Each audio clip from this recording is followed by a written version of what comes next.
All right, let's get right into it. When you think about someone with high emotional intelligence, I bet you picture someone who's super warm, really charismatic, the center of attention.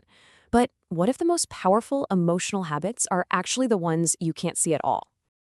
I mean, what if real emotional control isn't about what you say, but about what you deliberately choose not to say? That's the big kind of counterintuitive idea we're going to dig into today. These quiet, almost cold habits that are actually the true signature of emotional mastery. You can think of these habits like an unseen superpower. Seriously, they're always working in the background, shaping how conversations turn out, how problems get solved. And yeah, to most people, you'd never even notice them. But for the people who use them, oh, they're a total game changer. And here's the thing that's so important to get. This isn't about learning more things to say or do. It's about the incredible power of intentional restraint. It's about mastering the pause, using silence, and sometimes choosing not to act at all. It's all about what you hold back. So, what's going on in our brains that makes this possible? How does all of this actually work? Well, turns out there's this one powerful concept that's the foundation for all of these habits. Just picture it as a high-performance brake system for your mind. And that brake system, it has a name. It's called cognitive restraint. All it really is the learned ability to create a little bit of space, a tiny pocket of time between something happening and your impulse to react to it. It's what turns a knee-jerk reaction into a smart, thoughtful response. The source material just nails it with this metaphor. A good brake system on a car doesn't stop you from getting to your destination, right? Of course not. It gives you the control to slow down, to see what's happening up ahead, and to avoid a crash.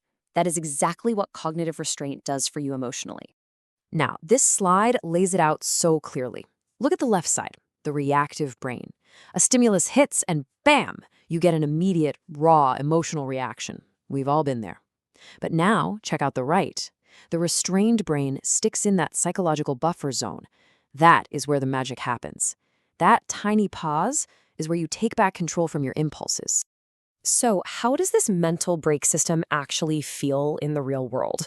Well, it translates directly into our first and maybe most important habit, the delayed reaction. This is where the theory becomes a tool you can actually use.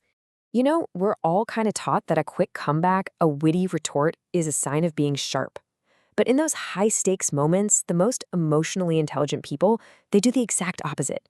They know the goal isn't to be the fastest, it's to be the wisest. A delayed reaction is not a sign of weakness. It is a strategic weapon. And this right here shows you exactly how to do it. Just imagine a colleague criticizes your work in front of everyone in a meeting, okay? That's the trigger. Your face feels hot, your heart's pounding, and you want to defend yourself. But instead of jumping in, you hit the brake. You take one deep breath. That's the pause. In that tiny moment, you evaluate. What are they really worried about? What's the most productive way to handle this? And only then do you give a calm, measured response. See? You just use the pause as a power-up. Okay, so that idea of the pause, it leads us straight into our second big cold habit, which takes that whole idea a step further. We're talking about the active, strategic choice to say nothing at all. And this isn't about being passive. It's about using silence as a tool. Just let that sink in for a second. Choosing to not speak is a decision. It's an action. It's a move, a strategic move, just as deliberate as saying something. And honestly, in a lot of high-stakes situations, it's the most powerful and intelligent action you can possibly take. So when do you use it? This slide is basically your playbook. When a conversation is getting heated, silence literally starves the fire of oxygen. When you realize you're missing part of the story, silence keeps you from saying something you'll regret. And that last one is so key. Think about a negotiation. You state your offer, and then you just get quiet. So often the other person gets uncomfortable and rushes to fill that silence, and they end up telling you more than they ever meant to. It's an incredibly powerful tool. All right, so we've got these awesome concepts: cognitive restraint, the delayed reaction, strategic silence. The big question is, how do we take these from just being ideas in this explainer to an actual skill we can use? How do you install this emotional upgrade in your own life? First, let's just be absolutely clear about one thing. This has nothing to do with suppressing your emotions or becoming some kind of robot.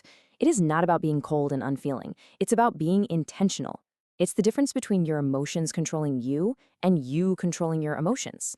It's really the ultimate form of self-control. So let's bring it all home with the main takeaways. Remember, your mental brake system, that's cognitive restraint. That pause isn't a bug in your system. It's a feature. A delayed reaction is almost always going to be a better action. And silence isn't passive. It's an active, strategic tool. But the most important thing to remember is that this isn't some personality trait you're born with. It is a skill. You can practice it, and you can get really, really good at it. And that brings us to our final thought. After everything we've talked about, what's one meeting, one email, one conversation that you have coming up this week that you know you can approach differently? How are you going to use the power of the pause?